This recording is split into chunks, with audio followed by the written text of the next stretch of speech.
Okay, so welcome back.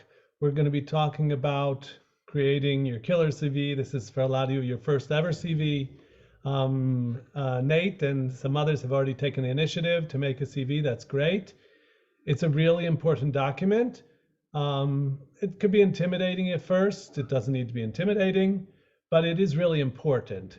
And today, I want to take a step back even before actually writing a piece of paper, your CV. I want to talk about professional branding, which includes how you think about yourself as a young professional. And as you think about yourself and creating yourself and then marketing yourself. So today's class is going to be very different than anything you've studied in the course. Everyone here has signed up to take a cybersecurity course, which means you're sort of technical, which is great. But you also need to be a marketing person because you have to market yourself as a professional to get a job, and certainly your first job, but then also your second job, and even whatever you do in your job, you have to market ideas, you have to sell things, you have to persuade people. So learning to think marketing is a very, very important skill that whatever you do, you're again at the very beginning of your professional lives, young people. So learning about marketing and how to do critical strategic marketing, how to think like that will be a very, very beneficial skill to have. So we will focus ultimately on the details of your CV, but we're going to start with concepts of marketing, what to say and how to say it to get your foot in the door. So I call this slide Marketing 101 because I do want to share some basic concepts of marketing. And I'm starting with a trick question. Marketing can be high tech, and today, there's social media marketing and digital marketing. But what about hanging a sign at the mikvah? A guy goes to the mikvah, Erev Shabbos, and they're selling their kugel or whatever else. It's a low tech place, right? It's Chassidish guys and the from yeshivish guys, and so is putting up a sign. I'm trying to rent a dira or whatever sign you might put up at the mikvah. Is that a good advertising strategy? And so the answer is it depends. What are you trying to sell? What do you want it for? Because I used that strategy and it worked. I was looking to rent an apartment for guests that were coming to us for Rosh Hashanah, and we knew, we live in Har Nof, that the Vizhnitzers, it's the mikvahs at Vizhnitz, and the Vizhnitzers go to Bnei Brak for Rosh Hashanah. So they're looking to make a few shekels by renting out their apartment for 2 days of Rosh Hashanah. So putting up a sign at the mikvah was an excellent advertising strategy, and it brought me immediate results. The day I put it up, I got phone calls, and we were able to seal the deal and host our guests by renting out those apartments. So my point is that, if I could have bought a billboard somewhere, I could have put an ad in the newspaper, or I could have gone on Facebook, but none of those would have been a good strategy because you have to think, where's your target market? And what do they see? How do they think? What appeals to them, and so forth. You have to think marketing. So what I wanted to do now is to share a YouTube about marketing. He's sort of a hokey guy, but again, it'll get us thinking. What we're going to be marketing is ourselves, okay, as a professional.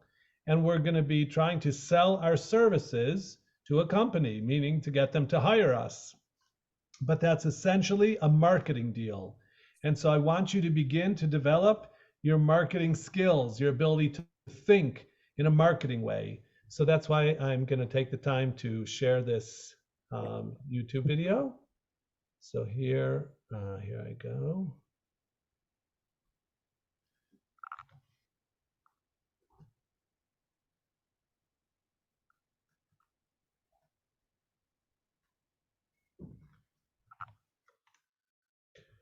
Okay. Okay, 1 second. I'm going to share sound, and I'm going to share this. And we'll turn on the sound, and we go. Hey there, fellow marketers, Professor Walters here, and today we're going to talk about is strategic marketing or marketing strategy. And a lot of people ask, what is marketing strategy? Well, what is any strategy? It's your plan. It's your plan of attack. It's your plan to win. It's your plan to reach out to customers. It's your plan to figure out where we're going to sell your stuff. It's your plan how you're going to communicate with those customers.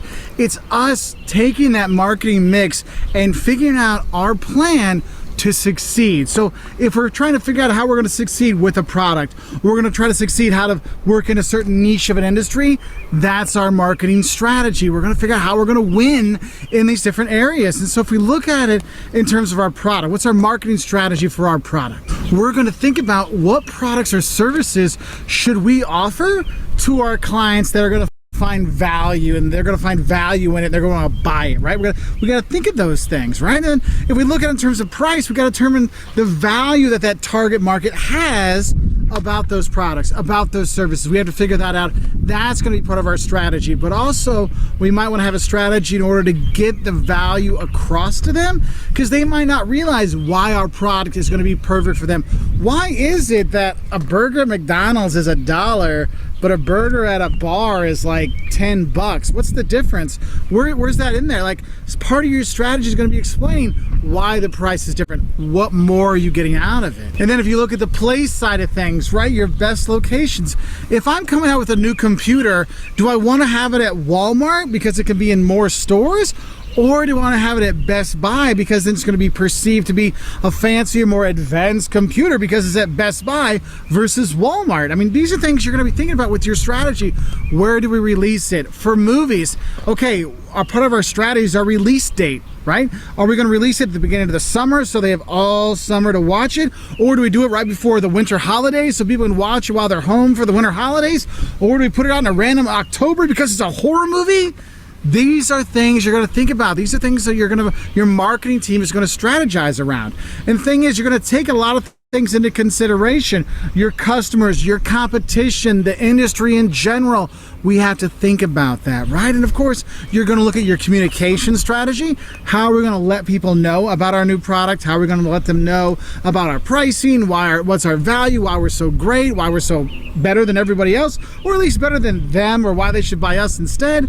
All these things go into your marketing strategy. Because what we want to do is we want to use our marketing strategy to help us figure out a way where we should focus, right? Where should we focus so we can develop a competitive advantage? And hopefully a sustainable competitive advantage so we can constantly stay in front of our competition. And so what you're looking for, if you look about this in like mobile phones, right? If you think of a marketing strategy here, first off, the company has to identify, well, what market are we going for?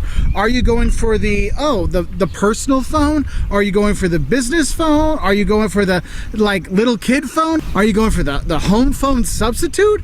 Each one of these markets you go for might have something different they're looking for. Because you think about it, if I'm going for the business market, if I'm AT&T, what can I do? How can I get business to sign up with us? I'm like, well, I tell you what, if you let us be your official phone company, we'll give all of your workers 15% off their AT&T bill. Well, heck, we could get this deal and our employees get a benefit. That might be something we look at, right? And so you look at that. Or maybe you're looking at professional phones that are tailored for a certain market. You know, you'll see people have their OtterBox, in case their phone falls and crashes. Well, there's some businesses and industries that's really common. They fall and crash and get smushed. Maybe we have the super tough phone industry, right? And so we want to be out to help them. I mean, that's what OtterBox does. That's our whole industry.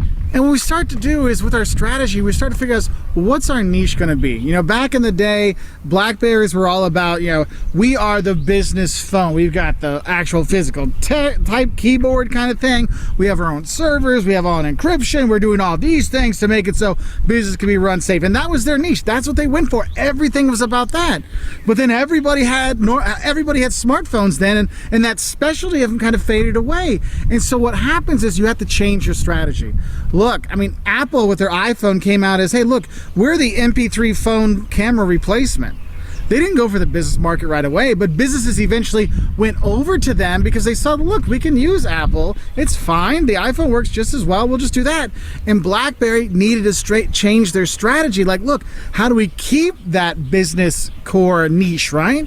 Because your business strategy isn't set. It's not like you're making in cement.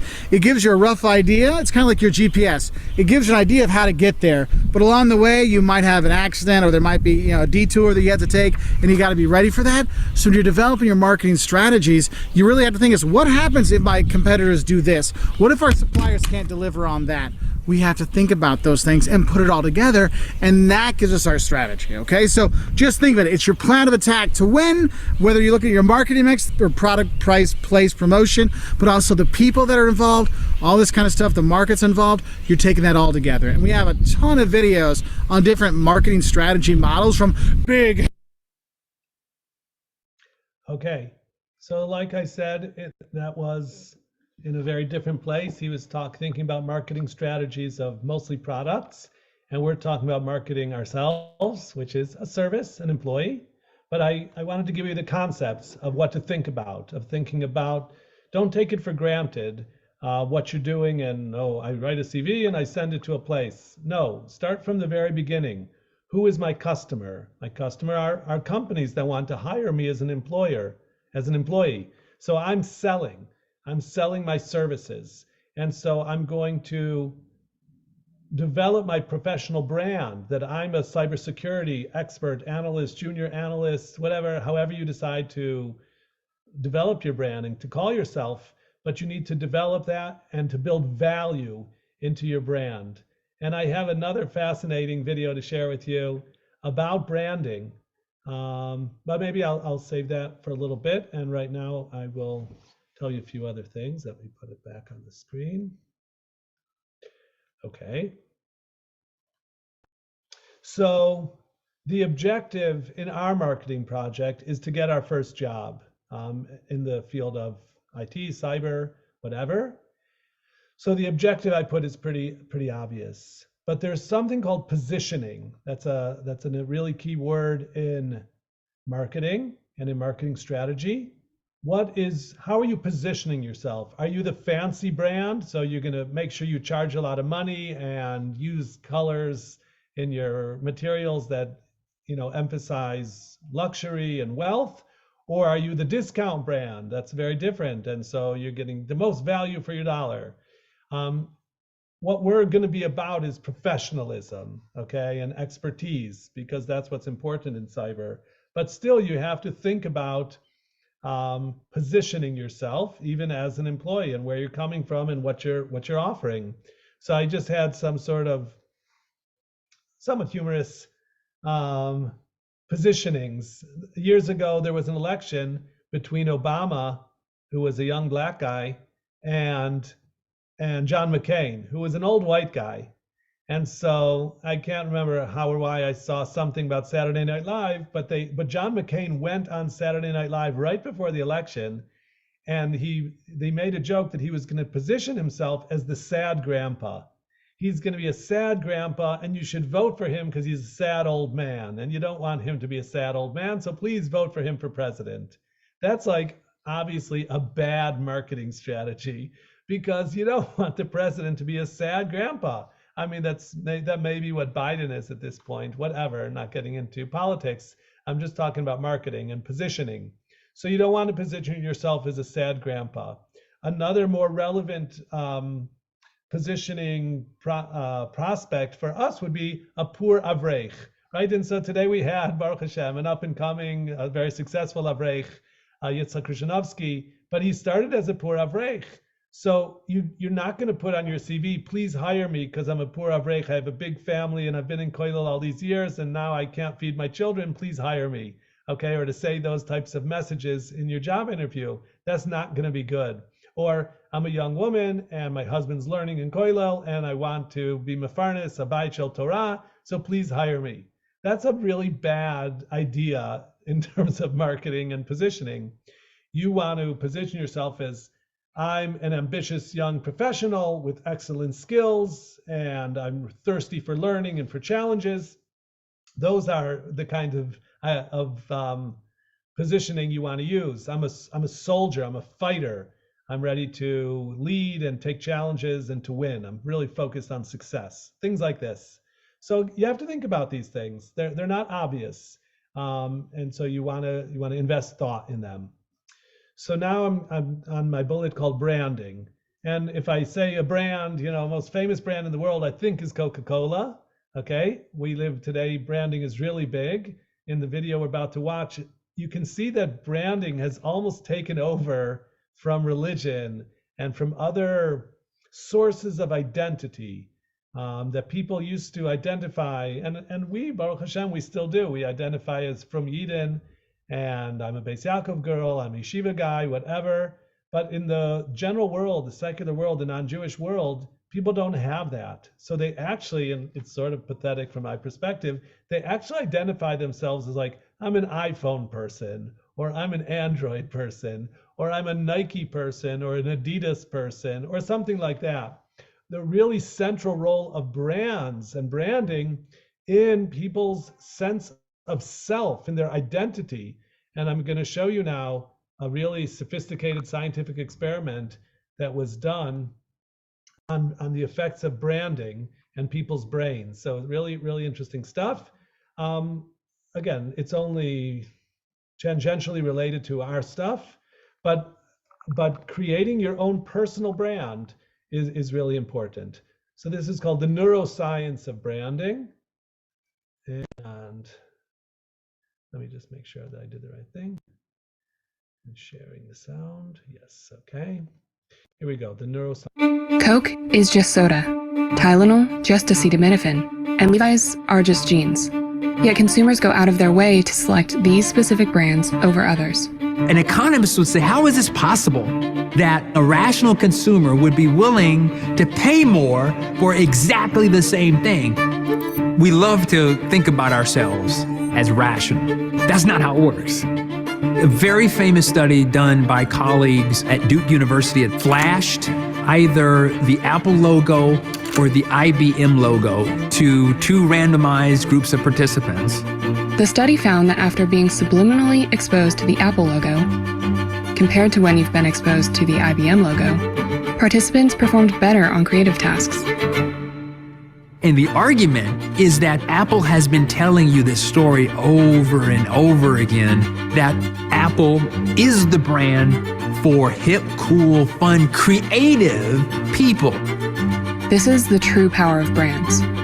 They can influence our behavior in ways that extend way beyond the point of sale. So, to what degree can the influence of brands wreak havoc on our ability to make rational spending decisions? This is Your Brain on Money.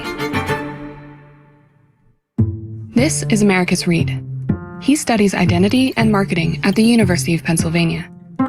When I make choices about different brands, I'm choosing to create an identity. When I put that shirt on, when I put those shoes on, those jeans, that hat, someone is going to form an impression about what I'm about. So if I'm choosing Nike over Under Armour, I'm choosing a kind of different way to express affiliation with sport. The Nike thing is about performance. The Under Armour thing is about the underdog. I have to choose which of these different conceptual pathways is most consistent with where I am in my life. And once a consumer makes that choice, their relationship with a brand can deepen to the point where they identify with the brand like family. And once you identify with a brand, it can shape the way you behave. And it's really interesting because they will also, if someone talks bad about that product, brand, or service, they will be the first to go out and defend. Why? Because an attack on the brand is an attack on themselves. Michael Platt is a professor of neuroscience, marketing, and psychology whose research demonstrates how our perception of brands influences our decisions. There's an idea in marketing, which is that we relate to brands in the same way we relate to people. It's like, I love this brand, or I hate this brand. Of course, what people say, right, can often be different from what's really going on in their heads. So we thought, well, why don't we just ask the brain directly? Michael and his team observed the brains of iPhone users and Samsung Galaxy users with an MRI machine, while they heard good, bad, and neutral news about Apple and Samsung. Apple customers showed a brain empathy response toward Apple that was exactly what you'd see in the way you would respond to somebody in your own family. Strangely, Samsung users didn't have any positive or negative responses when good or bad news was released about their brand. The only evidence that Samsung users showed was reverse empathy for Apple news, meaning if the Apple headline was negative, their brain reflected a positive response. You know, it really shows us that Apple has completely defined the market here. Samsung customers, it seems from their brain data, are only buying Samsung because they hate Apple. The kicker? The Samsung users didn't report feeling the results their MRIs showed. What was happening in their brains and what they reported feeling towards Apple and Samsung were totally different. Most people just don't realize that they are subconsciously choosing brands because those brands have some kind of self-expressive value. You can see there's a lot of power here in terms of shaping consumers' decisions. As we learn more and more about that, we have to think much more deeply about the ethical, legal, and societal implications of doing that. So as consumers, what can we do to make informed choices? Well, the best thing we can do is be aware of the influence that brands hold. I think it's important to always pause and think a little bit about, okay, why am I buying this product? And like it or not, brands aren't going anywhere. I've heard lots of people push back and say that I'm not into brands. I take a very different view. They're not doing anything any different than what someone who affiliates with a brand is doing. They have a brand, it's just an anti-brand brand. When I think about what is it that I've learned about identity over time, I think a lot of it has to do with the fundamental need that we as humans have to have support systems. Perhaps it was the church, it was the community, it was these other institutions that existed. Now brands have stepped in as pillars of our identity. So I'm very much motivated to see that in that positive light. So that was fascinating in my opinion. Some of you may don't have smartphones. You don't care about Apple or Samsung. I have a Samsung. I couldn't care less about Samsung. I don't have hatred towards Apple either, but just the concept of the importance of brands and how that America said that, you know, brands are playing a role as a pillar of identity. So that's fascinating. That doesn't affect us directly. First of all, we have a much stronger pillar of identity, our relationship to Torah mitzvahs, to Kodesh Baruch Hu. That's all good. But we're talking here about our professional identity and getting our job. And so I want to emphasize that establishing a professional identity will be key to getting a job. And I'll tell you a brief story. I went into the bank here where I have a few accounts. Someone has its bank account, and it's here on Kanfei Nesharim near my house. And the woman behind the counter, she's sort of like a teller. Maybe she was a little more advanced than a teller. And she said to me, I took your course. And she didn't take the CyberWise full course. We had a short course in Hebrew, just called Te'imot, just a taste of cyber. And it was, I think, 5 sessions or something. And so she had taken that course. And she's like, I would love to get out of the bank and to get a job in cyber. Can you help me? I said, sure, I'll try to help you. Why don't you send me your CV? Now, this is a woman. She's working in the bank. So I consider her, you know, a professional. And she's a Haredi woman. She's married to an Avrech, whatever. She's probably in her 20s. And so I gave her my email. She sent me an email, and I was frankly shocked.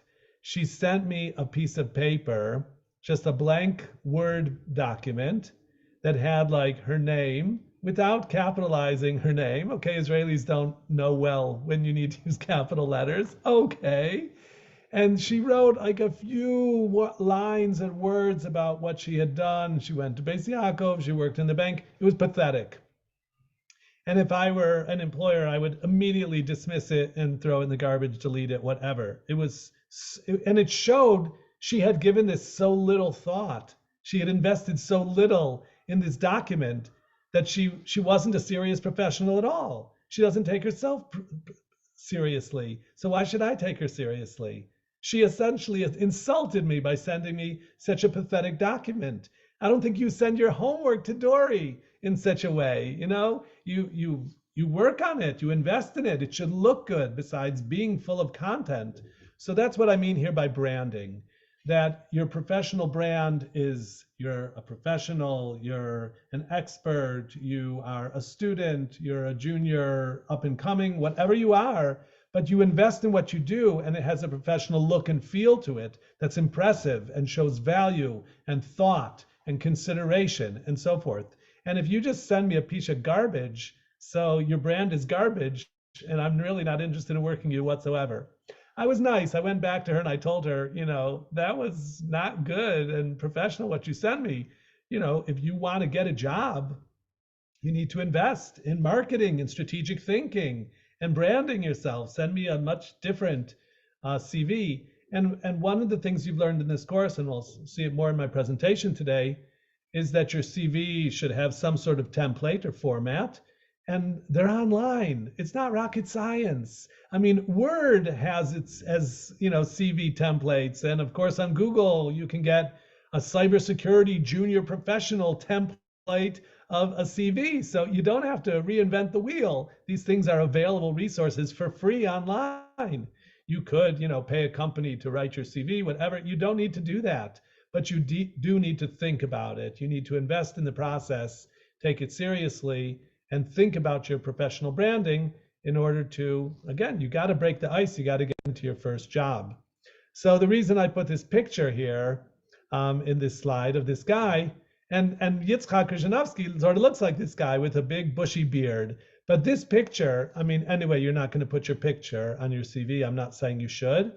But this picture of this guy, and I'm not knocking this guy. He's an important rabbi, whatever. But look at the elements in it. It has the Koisel Maravi, and it has Svarim. So you get the idea. This person is religious. Okay, he looks like a very religious Jew, and he's into learning, right? He has all these Svarim here. So, a person might say, send me a picture of you. I mean, I don't think an employer should say that or could say that, but I'm just making the point that think about what the picture says about you. Because I do have a lot of people that send me their CV, their resume, and it has a real lot of frum stuff on it. It says they learned in this yeshiva and this yeshiva ktana and this cheder and so on and so forth. And I'm like, this is not relevant. The person reading your CV may be a non-Jew, or maybe he's Jewish and not religious, whatever. So your religious studies and your religious accomplishments are not really relevant to your professional accomplishments. So you don't have to hide that you're Jewish or that you're religious, but you also don't need to flaunt it and wave the flag.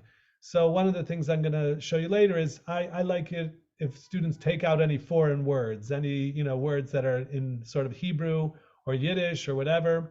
Your resume, if it's in English, should be in English. And there shouldn't be any words there that a non-Jew doesn't know. What is a yeshiva or what is a Bes Yaakov? That question should not need to be asked, because you should say it's a high school or it's an academy or a seminary, whatever. You want to market yourself as a mainstream worker. Now that matters again where you're applying for a job.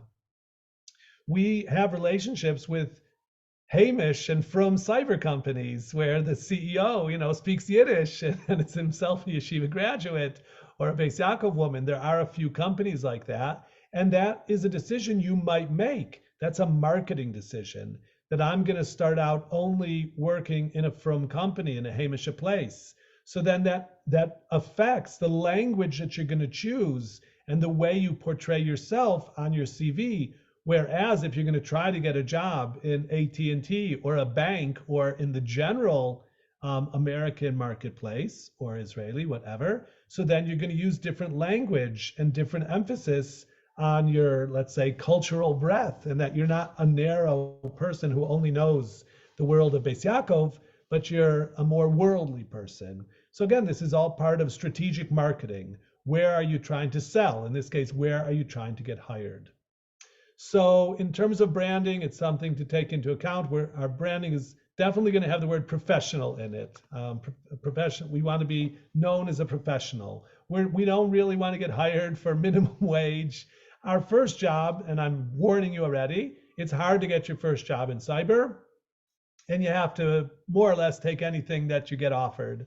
And it may be at minimum wage, whatever. But the point is, we're trying to portray ourselves and grow into the idea that we have very special, sought after skills that we developed in this course and through the outside things that we've done, our research. And so we are trained, skilled professionals. And those are the kind of words and images that you want to communicate in your CV. How exactly do you create that message? That's the tricky part, okay? And that's what we're here to talk about today. So that was my introduction to Marketing 101, the concept of strategic marketing, of branding, and how important those things are. And because even if you've never thought about those things in your life, but you live those things. You go to the grocery store and they have, the generic cornflakes and, or the ShopRite cornflakes, a Raisin Bran, and they have the Post Raisin Bran and Kellogg's Raisin Bran, and you make a purchasing decision based on branding. So brands are important and they have value because you pay more for Post Raisin Bran than you do for ShopRite, and people buy it. Why do they do that? The quality of the product may be identical, but people will pay money because of the associated ideas of the brand. And so branding is really important. Okay. We're now switching gears and we're entering a discussion called the facts of life. Okay. And this is sort of harsh and sort of scary and dark, but it's important that you learn it. And you're lucky that you're learning it at a young age. And I call this slide Me Incorporated, that you need to think about yourself as a company. And this assignment that we're talking about today is a marketing project. And your resume, your CV, I use those terms resume and CV interchangeably. CV stands for a curriculum vitae. In some, like if you're a professor or a researcher, so your CV would be more detailed, would have a list of all the articles or books you've published. But for professional purposes, CV and resume are used interchangeably. So I want to tell you also the source of where I got a lot of my insight and information on this topic. I put it here at the bottom of the slide. It's from a guy named Martin Yate. And he has a book called Knock 'em Dead. And I actually have 3 different Knock 'em Dead books. I have Knock 'em Dead resumes, Knock 'em Dead job interviews, and just plain Knock 'em Dead. And this guy is great.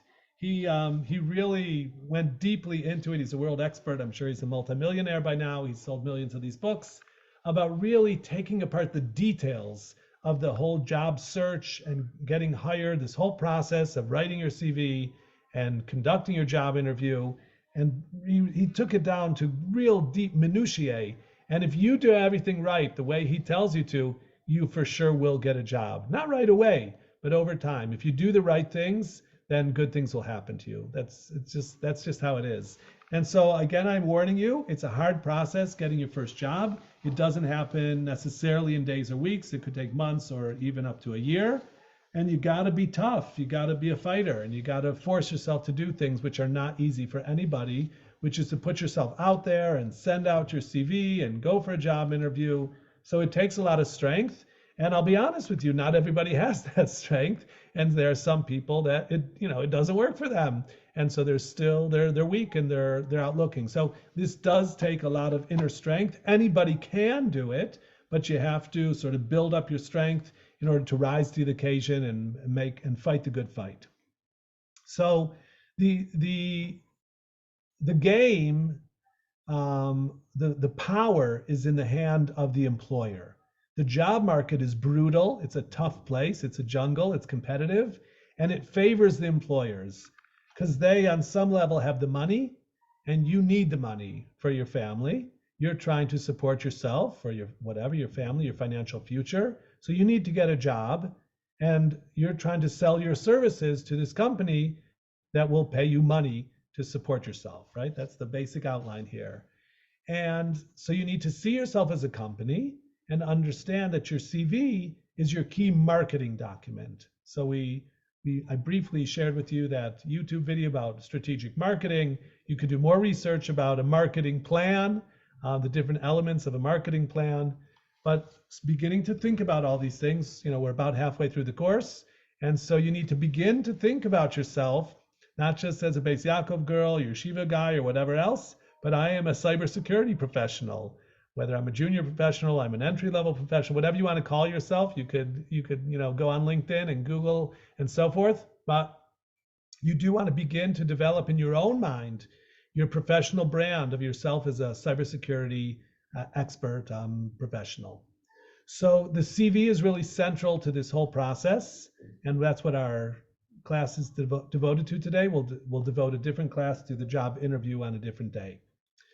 If your CV works, then you work, you get a job, and if not, not. And this happened to me personally. Baruch Hashem, I'm at a different stage of my career today.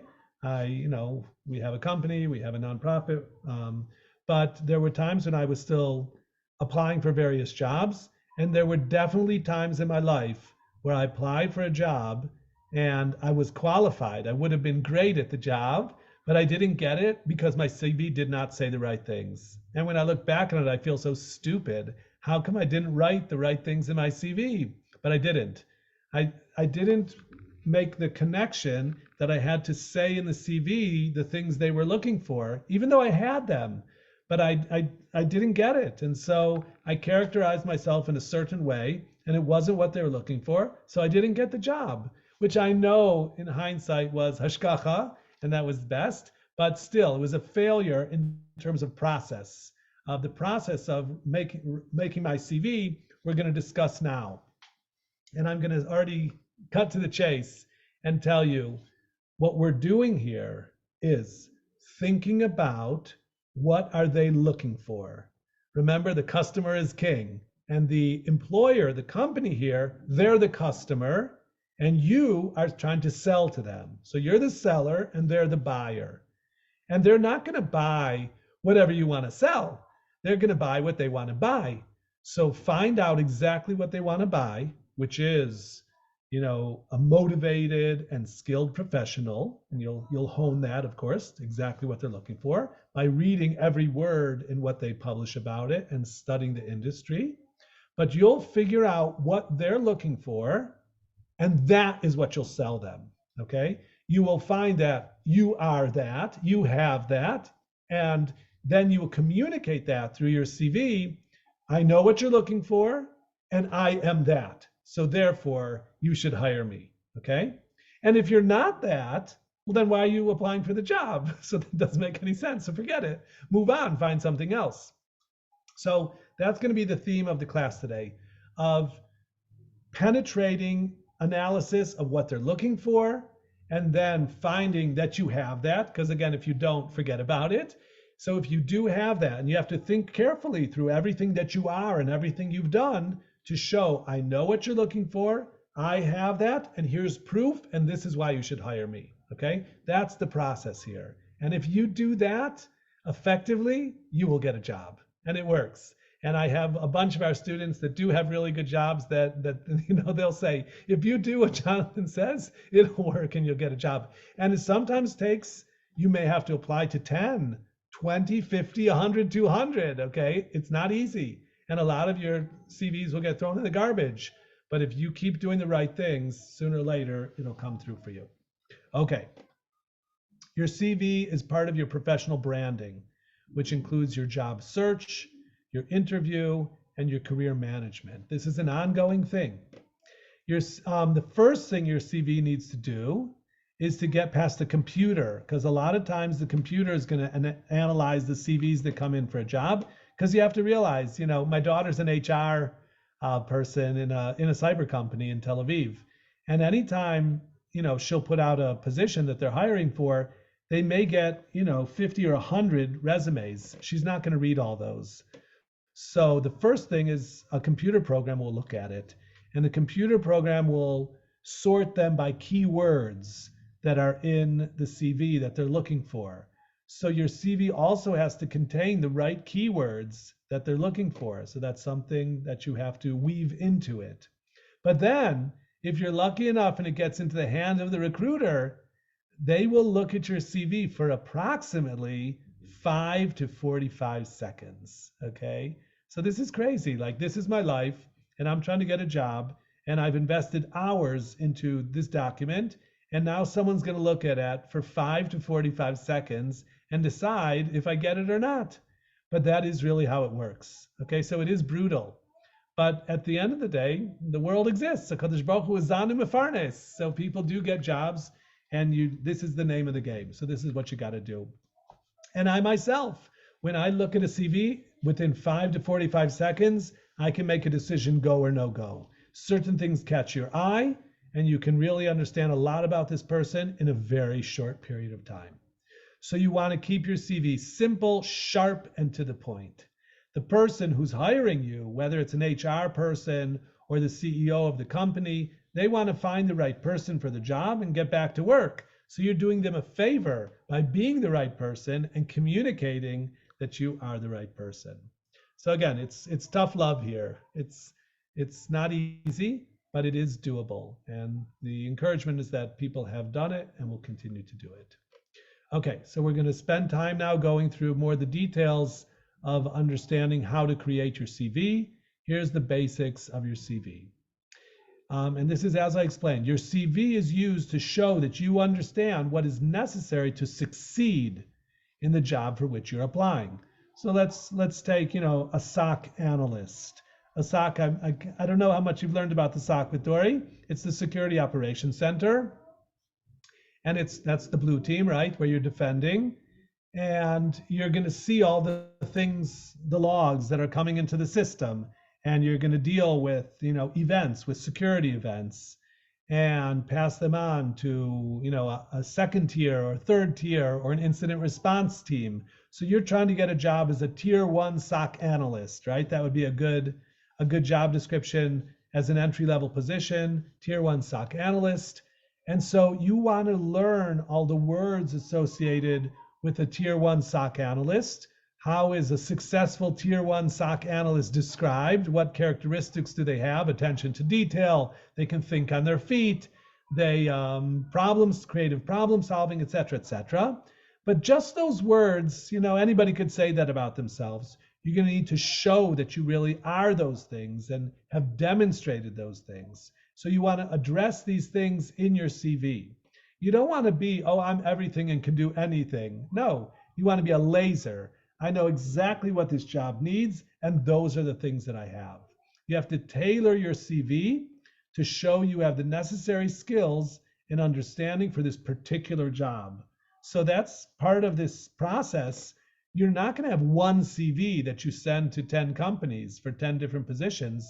For 10 different positions, you're going to have 10 different CVs.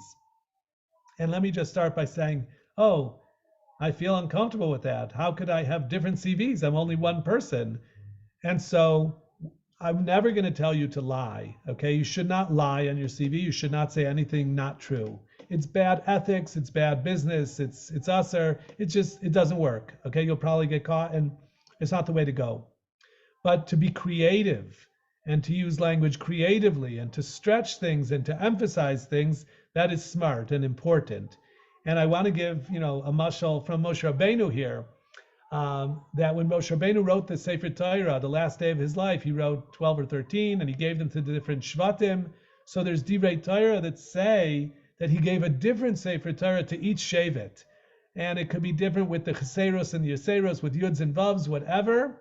But the point is, in describing yourself, you're not just one person, because you're a daughter, you're a mother, you're a wife, you're a niece, you are a Beis Yaakov girl, you're an athlete, you're lots of different things. So how do you want to describe yourself in this document depends on the message you're trying to give over. So it's perfectly ethical and normal and appropriate to have a different CV for each job that you apply for, because you're going to tweak. It's not going to be vastly different. It's going to be slightly different, that you're emphasizing different skills and different characteristics within the professional that you are that correspond to this particular job opportunity.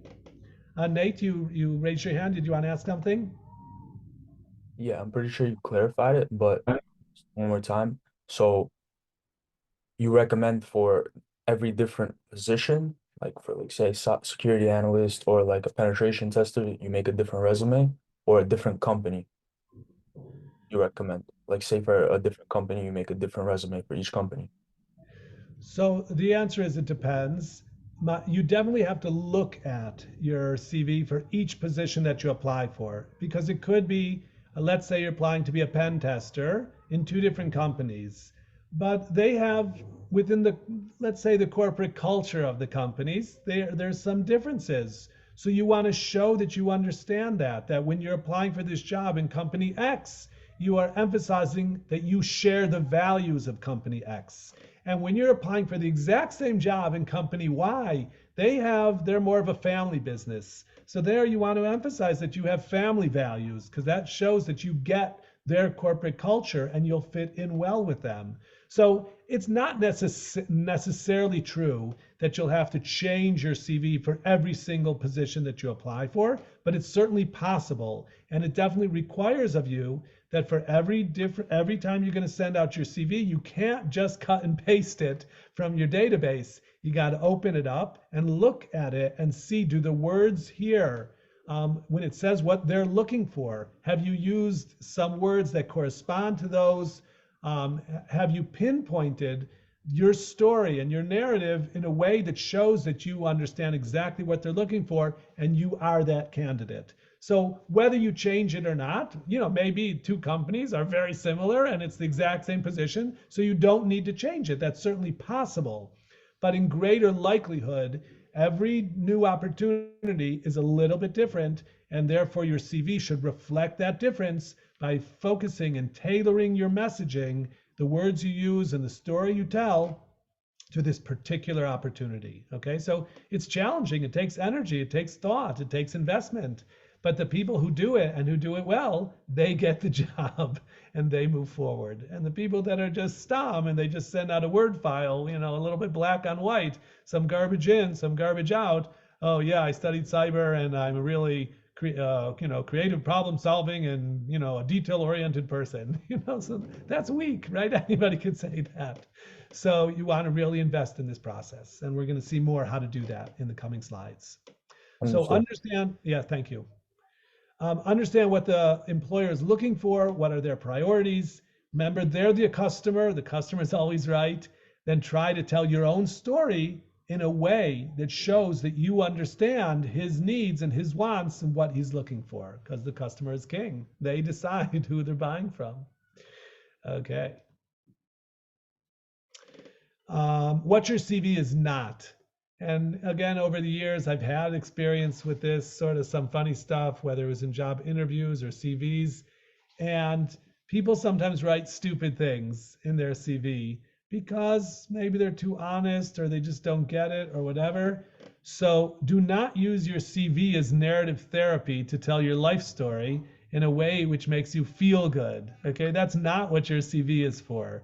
Your CV is a sales document. The objective is to get you an interview with the employer, nothing more, nothing less, right? So from your CV, you're not going to get the job, but you'll get a job opportunity to have an interview, and then you got to show up and do that right. But that's a different discussion. But if you're telling your story on your CV, it has to be the story that they want to hear, that you're the professional they want to hire. Saying, I grew up as the second of 10 kids and I had to take care of all my younger children and I got beat up by my older brother. That's not a good story to tell on your CV. Why are you telling them that? If you want to write a CV to make yourself feel good, so you could do that. Send it to yourself, send it to your mom, your therapist, your Rebbe, your Chavrusa. Send it to me. Do not send it to a prospective employer. The employer is not in the business of making you feel good. Your CV that you send to the employer is how you match what they are looking for. It's not what you want to say, it's what they want to hear, because the customer is king. Okay, so again, that's sort of obvious, but people don't get that. You got to get this in your head that you're trying to answer their need, to solve their pain point, right? They need to hire you. We're going to talk about now more, why are they hiring you? They're not hiring you to help you support your family so you can make Kavod Shabbos and Kavod Yontif, to help you build a Bayit Shel Torah. None of those things are on their list. Companies don't hire people for that. Companies hire people to make money for the company, or to save money for the company, or to save time and increase productivity. In other words, to solve problems. Okay? And you heard today from Yitzchak how complicated it is what he does, where it's a giant company, and he's protecting their company and onboarding, the information, the logs from all these different apps. Jobs are really technical and then can be boring. And they're not necessarily boring, and there's a lot of excitement in the field of cyber. But the things that people do to earn a living are not necessarily the kind of things that people do on the weekend. On the weekend, you might want to go fishing or ice skating or swimming or draw a picture or read a book or play an instrument or dance or whatever you like to do, learn Torah, learn Kabbalah, whatever you like to do with your free time. But that's not why you're getting hired. You're getting hired to do stuff that the company needs done. So it's like sorting things and making lists of things and selling things and analyzing things. This is what you're getting hired for. So your CV needs to tell that story that you're good at those kind of tasks. You have experience doing them. You've taken a course about them. You've passed the test about them. These are the kind of things that the company's hiring you for, not to help you make money or feel good or, support your dreams, etc. They're trying to make money and do their business. So your CV needs to solve the employer's problems by helping them make more money or save them money or increase productivity. And your CV should tell your story showing how you're going to do this. I know how to do this, and I've done it, and I can do it for you. So you should hire me. Other information is a distraction. And again, this was hard for me. I'm a very well-rounded person. I like to do lots of stuff. I like to do sports. I like to do music. I'm religious, etc. It was hard for me not to put that on my CV. But my wife helped me. She's like, why are you telling them this? This is not relevant. And of course, she's right, that they don't care what you want to do with your free time. It's not relevant. Tell them what you're going to do in the work time and how you're going to help them make money and perform your tasks, your professional tasks in the most professional and efficient way. That's what your CV has got to say. Okay.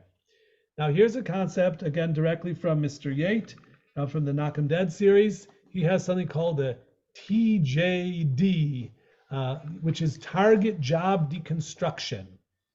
So you need to settle on a target job title. So today we use the example of a SOC analyst or a pen tester or an incident response analyst or a junior cyber analyst, lots of different names of jobs, and those are different. And you should definitely go on Google and on LinkedIn and look at those different things. You're qualified for more than one position, but your CV needs to be targeted for one single position. And I'm often in favor, even at the top of your CV, of writing the word objective and then saying the job title that you're trying to apply for. Okay. Sometimes people write objective and they write, I'm trying to get a job. We know that. Don't write, I'm trying to get a job in the field. Write, my objective is, pen tester or whatever it is. So your CV, though, should be very focused on a single job position. Now that you've settled on that particular position, and again, you may have 3 or 4 different ones because you're applying in this company to be a pen tester, in that company to be a SOC analyst, in a third company in technical sales, whatever, that's fine. You could do all those different things, and you don't know which one's going to come through. And your career is going to be different based on, where Kadosh Baruch Hu sends you in those different directions. But your CV needs to focus on the one that you are applying for, and then use the words and skills in the story that's relevant to that particular position. So how do you learn that? So again, taking our example of, again, SOC analyst. So you need to make a target job deconstruction. Deconstruction is like the word analysis. It means to break it down into parts. Take half a day to deconstruct what your customer, that's the employer, is looking for in your target job. How will you do that? Study the ads for these positions. Google the job. Watch a YouTube video about the job. Understand the industry. Do exhaustive research on your target job. Learn everything about it. It will give you the template for the story that your CV should tell. It'll give you an objective standard against which to compare your CV. Google sample CV for SOC analyst and look what somebody put there and see what you can put there to make yours better or different. Understand what's going to be the focus of the job interview. What are the likely interview questions you'll be asked? Examples with which to illustrate your answers. Here's important ones. Behavioral profile, behavioral profile for getting hired. What kind of person gets this job? And again, you can Google that and find out the answer. And what kind of person does not get this job or fails at this job? Because there's those kind of things also. And you don't want to be that. And we'll get to it in the job interview when they ask, what's your biggest weakness? And so you want to be careful with that. You don't want to be ridiculous and say, oh, I'm really anal. I have to get things done right away, because that sounds stupid already. But you also don't say, well, I love to sleep late and just do nothing. Okay. So you shouldn't say that, even if it's true, just because it's a dumb thing to say. Okay. So you want to manage your story. You want to be the person that they want to hire. And you should be that person. That's what's going to make you a successful professional, which is about how to make money and support yourself, to be excellent in what you do. So we really believe in that. Those are the people that, are successful in the Gemara in Brachos has it that if a person does like Rabbi Shmuel, and he's hanheg be'aminig derech eretz, he's oisik b'divrei Torah and he's oisik b'derech eretz, so also b'yadav shneihem. So he can be successful in his professional career as well as successful as a Yid, as a Jew, as a religious person. We think those things go hand in hand. So you want to excel and be the best at whatever you're doing. So you want to learn about what makes a person the best at this career that you're going to try to get hired for. Okay, so we're continuing in this target job deconstruction process. So you go to the various websites where jobs are. And again, this is for real. This is really important. And I do this. Students ask me, can you help me find a job? So I'm happy to help you. The responsibility is yours, but I'll help you. And guess what? I'm going to Google it. I'm going to do, cybersecurity junior analyst in the New York area or remote position or whatever. And you're going to go to these websites of Indeed.com and Worktree and JobBank USA and whatever, and you're going to see lists of companies that are hiring, and you can learn about the job. What are they looking for? And you read each one of those offerings, and that gives you a sense of what kind of people and professionals are going to get these jobs, and then you want to become that. And it may not happen in a day, week, or month. It may happen by you investing in more and we'll talk about your certification and so forth, but that'll give you guidance. So create a TJD, a target job deconstruction document for each position. Again, this is Yates. He's really methodical. Identify the target job titles. There's variations, and find one generic enough to cover the range. Look at the skills and responsibilities that person's going to have, and then use those keywords in your CV to make sure that your document gets past the database, gets past the computer into human hands. You need to use the words they use. Identify the kinds of problems that need to be solved. Identify the behavioral profile of success. Think of the most effective person you know who did the job and describe what made him or her great. And identify the behavioral profile of failure. Define the factors which contributed to the failure of the least successful person you know in this field. And I just said a minute ago, it's your responsibility. There's something here like shidduchim. And I know some of you are married and some of you are not. Like we had one student who was bright and he was good at cyber, but he had some personality, maybe even disorder. He was a problematic person. It wasn't his fault. He had been through a lot of stuff, but whatever. And he said to me, could you just get me a job? And my answer is, no, I can't get you a job. You got to go there and make it happen. And when he would go to the job interview, he would essentially behave like a jerk and he wouldn't get the job. So he understood he had a problem, but he couldn't solve it by saying, just get me a job. You can't outsource this. Like you can't outsource shidduchim. Could you just get me a husband? Could you just get me a wife? No, nobody can do that for you. They can set up dates for you. They could propose shidduchim, but you got to go and be the person and make it happen. So the same thing is true of a job opportunity. It's sort of like a shidduch. You have to be the right person for the job, and you have to show them that you're the right person for the job. And no one can do that but you. But it starts with writing the right document, and that we can help you. Because your homework, the beginning of this process, you don't have to do it this week. You can do it whenever you want to do it. You could wait till you're ready to apply for your first job. Or I know Nate is already applying for an internship. As soon as you're ready to make your first draft CV. So I'll be happy to review it, and I'll take out my red pen and I'll make corrections and help you make it as strong a document as it can be. Okay, we're talking about more the nitty gritty of your CV. Don't use Gigo garbage in and garbage out. You could obviously do this on ChatGPT. Write me a CV. You'll put in a little bit of data and it'll give you something. And that's not usher. It's not forbidden. It's not a bad idea to see what it comes up with and then see how you can make it better and how you want to make it different than what it did for you. You now know what the customer is looking for because you've done the TJD, you've done the target job deconstruction. So you understand the position.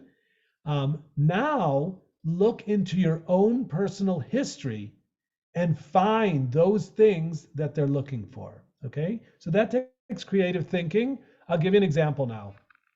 We had a guy who took the course. He was in mid-career, he was in his mid-30s, he had a couple of kids, and he was actually living with his in-laws, so he needed to get a better job. And he had experience as like a sound man in the recording industry or something like that. He was about tshuva, and now he was trying to get a job as an IT guy and ultimately getting into cyber. And so as he was putting together his CV, it occurred to him that his experience as a sound man was essentially IT, meaning he was dealing with audio files and recording and so forth. He never would have described himself as an IT professional during those years that he was a sound man. But now in looking back on it and in describing what he was looking for, did he have experience in information technology? The answer was yes. He had been working with computers and with data and files and stuff like that from a sound perspective, but it was still IT experience. But that was creative for him to realize that. And he even asked me, he said, can I say this? Does this make sense? And I said, yes, it makes sense. It's a bit of a stretch, but it was an appropriate stretch to show that he had experience working with data and information technology. So that's the kind of thing we're talking about, thinking creatively about your own past, whether you were a camp counselor or, whatever you did in your past. If it's not relevant, it's not relevant, don't put it in. But if there are things that are relevant, what you did there to the job that you're applying for, then do put them in the most relevant and powerful expression of showing you have what they're looking for, okay? Complete a detailed questionnaire on your complete professional past. Think about everything you've ever done, and people had that. I had another guy in the course who in his past, he had done some computer stuff for his yeshiva or in school, and he had created some things, and they were actually a very small part of his life. There were things he had done a week here or a month there. But from the perspective on his CV, he didn't have to say that. He had done certain technical things, and he had those accomplishments under his belt, which gave him credibility as a technical employee. So therefore, it was important to include those things. So you want to be really open-minded when you're looking into your professional past, even though you're very young and you maybe haven't had a job yet, and certainly not in this field. It doesn't mean that you don't have any relevant experience. You may have some, so you have to think creatively. Like you're the person in the family that everybody always asks to fix their phone or their computer. So you have experience fixing computers, right? So you have to decide how to phrase that and what exactly to call it. But the point is you do have relevant experience. Here now is a particular language thing. in your CV. Just to say you had a position, I was this, or I worked there, those are very weak because anybody could be something or work somewhere. You want to say things you accomplished, action verbs. So use action verbs to describe your work experience like accomplished, built, completed, created, designed, demonstrated, developed, examined, facilitated, generated, headed, implemented, launched, marketed, negotiated, originated, performed, published, programmed, reduced, solved, trained, upgraded, validated, wrote. Those are all action verbs that you really did stuff. And we're going to see more about that now, that you want to use your CV to tell your story and to demonstrate your accomplishments. So he has something called the CAR format, the accomplishments and successes of your past. So the CAR format means CAR, C, challenge. What was the pain point which you solved? A, what action did you take? And R, the results. What were the measurable results? What was its value to the company?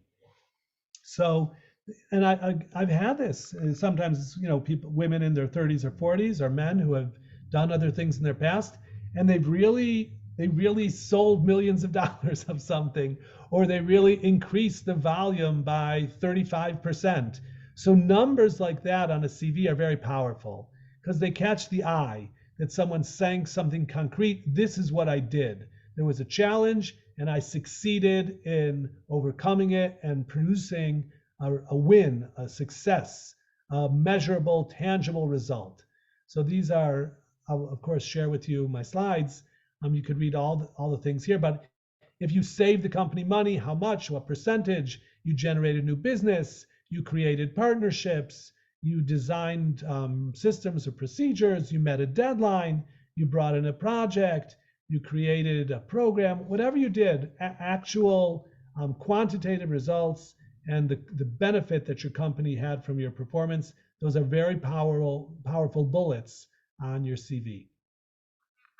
Okay, so we've talked a lot about content.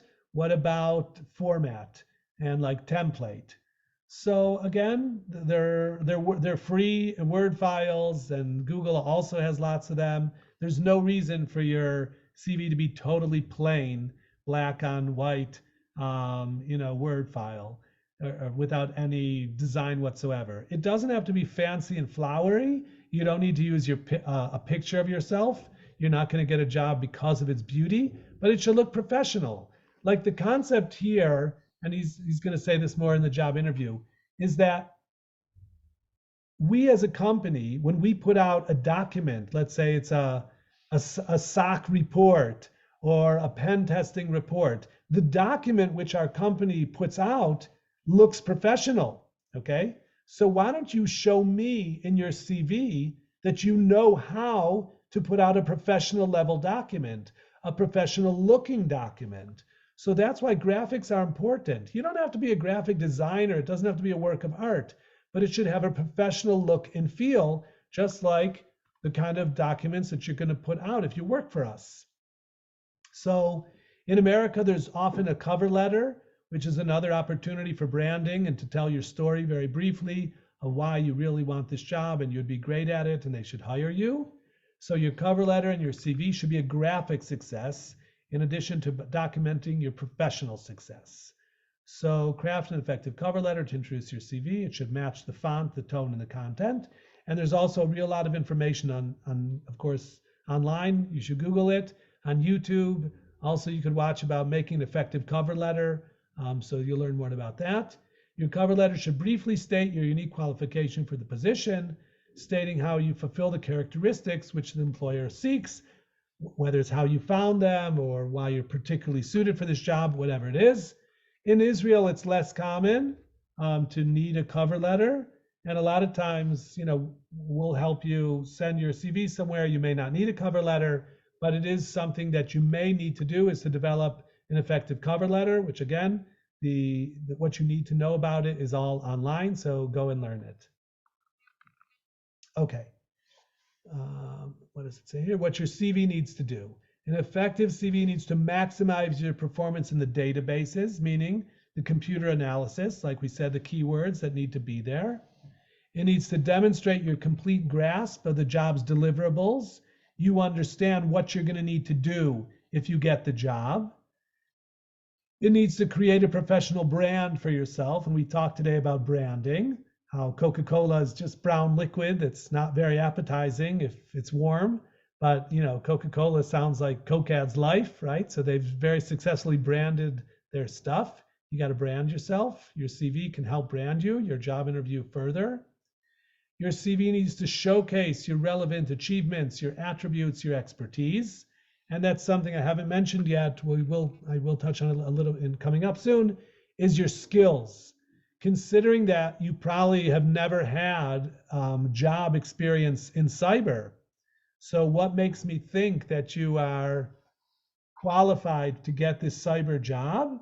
The answer is the skills that you've learned in this course and outside this course. So that should really be the meat of your first CV in cyber. Should be a list of, probably the heading should be cyber skills or technical skills or something like that. And then you'll have a list of real cyber skills that you've learned in this course and you feel comfortable saying you know how to do them or you have familiarity with them.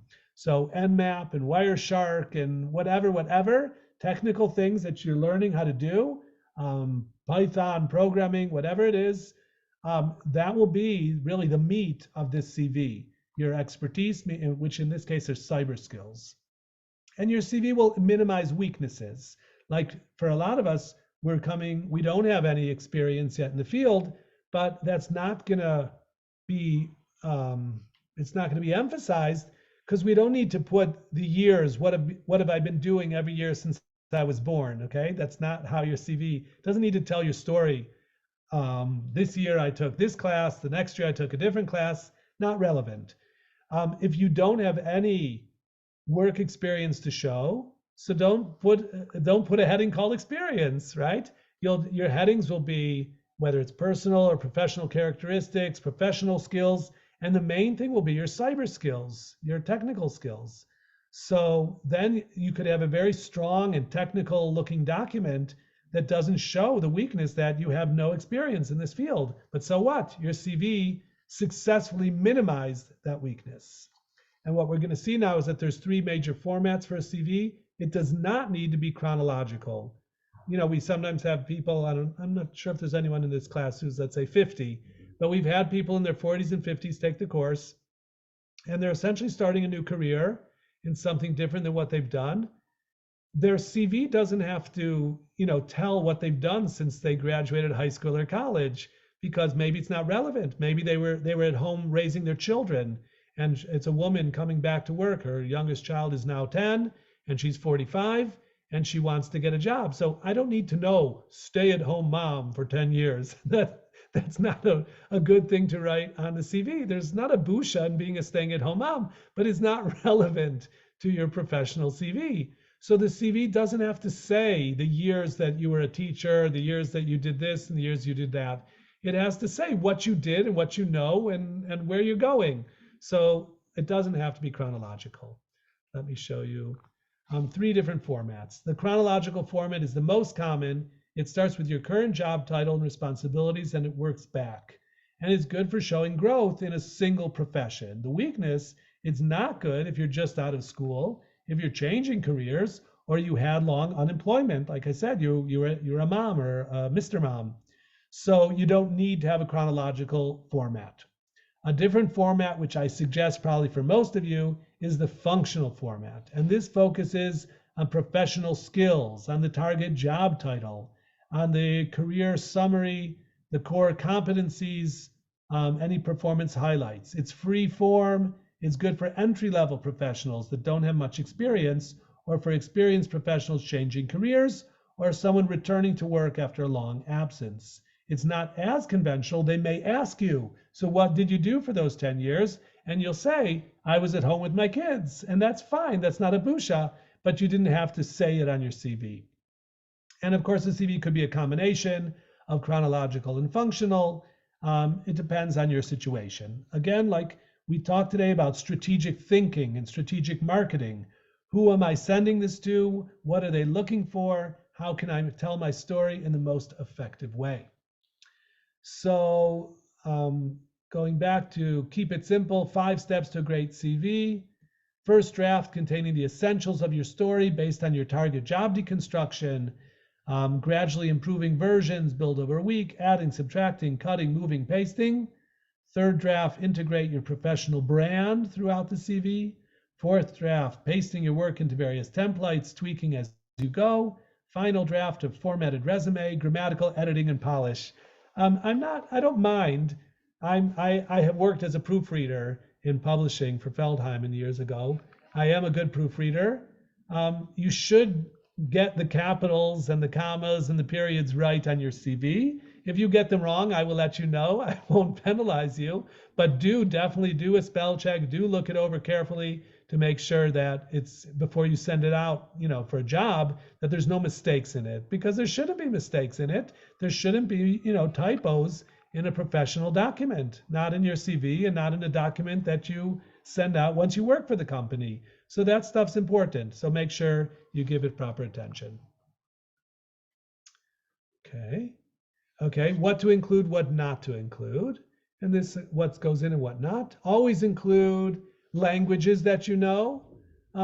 Whether you include Yiddish, if you know Yiddish, it depends. Some of the companies that we work with, their clientele are Hasidish. So Yiddish could really be relevant. Let's say Aramaic, saying that you speak Aramaic because you're a yeshiva guy and you learn Zohar and it's Aramaic, or Talmud Bavli. That's probably not relevant. I would not put Aramaic in. But if you speak Russian or English or Spanish or French or any other language, that can be very valuable to an employer. You definitely want to put that in. If any experience you have in the military, projects, and I've been talking to you about that throughout the year, when you do your projects, if you upload them to GitHub or if you just describe them, that's a good thing to include in your CV, especially, again, you don't have job experience, but you have done a professional training project in Python or whatever. And if you haven't done one yet, do it now and put it into your CV. If you publish something anywhere, you want to put that in. If you're a member of a professional association, put that in. And here's a key one, certifications.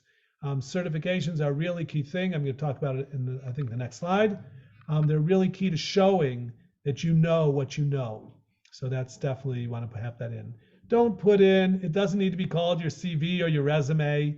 You definitely don't want to put in salary, not your age, race, religion, gender, national origin, not a photo, a health or physical description, or reason for leaving previous job. None of those things belong in your CV. Judgment calls, sometimes yes, sometimes not. Some are part-time employment, availability, references. Sometimes you write references available on requests. That's a good thing. Name changes, marital status, written testimonials, personal interests, clubs, closing brand statement. Those are things you might want to include. Depends, it's sort of up to you. Okay. Cyber stuff. Okay, so certifications, I don't know if they're king, but they're really important. We have people, successful people, who don't have any certifications. That is possible. But if you don't have your first job, and even right now at where you're holding in the course, it's not too early to begin thinking about the first certification I might like to get. We heard today from Yitzhak, he thinks CEH carries a little more weight than Security Plus. I think that maybe depends on the country. They're both a really good place to start. You're welcome to Google that, CEH versus Security Plus. But I would start thinking about getting your first certification. Some people do it while they're still in the course. Others do it after the course. It is a really good place to start. If you put on your resume that you have a certification, that tells the employer something, that you really know this stuff, you've really gone through it all. And even if you haven't yet passed the certification, I will encourage you to put the certification that you're aiming for and write studying for Security Plus, projected test in July 2024. So that shows that you're working on it. You're not saying you have it, you don't have it, but you're studying for it, because ongoing learning is so important in the field of cyber, because it's ongoing technology. The hackers are all the time using new stuff, so you also got to learn new stuff. So saying that you're studying for a certification is a very important statement. As I said before, the meat of your cyber CV, particularly at this early stage of your career, is going to be based on your skills, the things you know how to do, or your familiarity with various, programs. And like Yitzhak mentioned Splunk today. if you've gone online and taken an hour or two of a course of using Splunk. So you'll put Splunk on your CV, and that'll give some name recognition to something that you know. And like I mentioned, projects, anything you've done in the course or after the course that you really invested in and you could share it, that's not only good for your CV, it'll be excellent in your job interview. Because usually in a job interview, the interviewer will bring your CV, they'll print it out and they'll be holding it in their hand. And they'll look at it and they'll say, tell me about this, tell me about that. So if you say something about a skill that you know, they may ask you, tell me about this. And especially if the interviewer is a technical person from the cyber department, they know about it. So they're going to see if you really know about it. And if you have a project that you did, so that means you know something about something, then that's a really good thing to discuss with them. Because at a certain point in the interview, there could be dead time, or, they'll say, is there anything else you'd like to share or to ask? And so if you can then talk about your project and what fascinated you about it, and you're really curious about this, and how does your company deal with this, those are really good talking points. That shows that you really care about this stuff and it interests you. It's not just a way for you to earn a dollar. So your projects can be a really valuable asset, both in your CV and then to use that from your CV in your job interview. Okay, a few helpful tips. Short sentences. Don't use big words to try to inflate yourself. It just looks stupid. Eliminate pronouns. You don't have to say I, in articles whenever possible. It's bullet format, okay? It doesn't have to be only one page. If you have a lot to say, then it could be 2 pages. Again, because you're just starting, probably you'll be able to fit it into 1 page. So that's good, but it doesn't have to be only 1 page.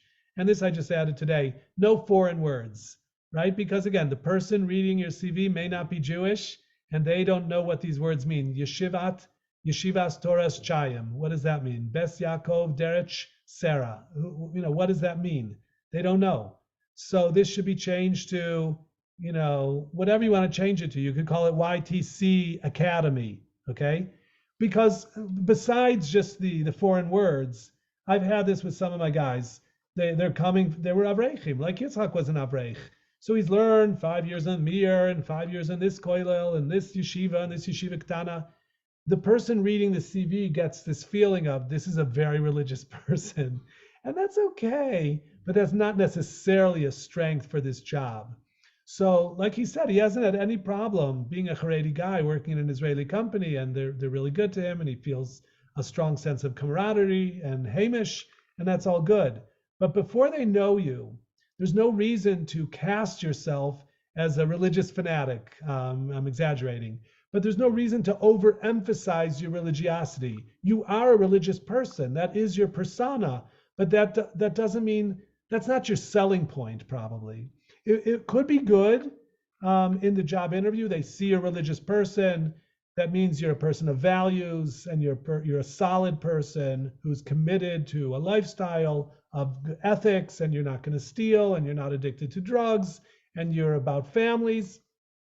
Obviously, there are religious people that are addicted to drugs and that steal, but it's the idea of ethics and family values and so forth. Those are good things, but they're not primary things. They're like secondary things. So you don't want to overemphasize. And once we come into the meeting and you take a look at us, both our men and women, we pretty much send a pretty loud message of religious person.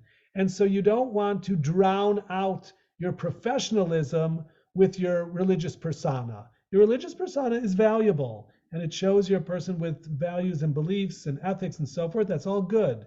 And I'm not saying to hide it, but I am saying you don't want it to be louder than your professional characteristics. So therefore, tone down your siyum hashas, or you have smicha. A lot of times the guys want to put they have smicha. I'm like, how is your smicha relevant to this? Okay, it shows that you learned many years and you got a certification, but even if you call it certification as opposed to smicha, what does the word smicha mean? Is that a blanket? What does that mean? So you think about, to a non-religious employer, how are they going to interpret this? Do I want to hire a rabbi to take this position? And their answer would probably be no. So therefore, don't make yourself into a rabbi. It's just not helpful, even if you are a rabbi. So my point again is to remind you to think about the mind of the customer, which is in this case the employer. What are they looking for? And you want to be that person. And you want to use the words to characterize yourself that show that you know what they're looking for and you are that. And therefore they should hire you. Okay. I'm near the very end. There are CV writing websites. Use your best friend Google, Resume Coach, Resume Zeddy, Enhanced Resume. Again, I'm happy to help you and to guide you, but do Google it first because there is a lot of help on Google. Online tools. I didn't talk about LinkedIn today. I don't think I'm going to. We will talk about social media. Again, I understand a lot of young women in the course maybe don't want to be on social media or your parents don't want you to be, and I respect that.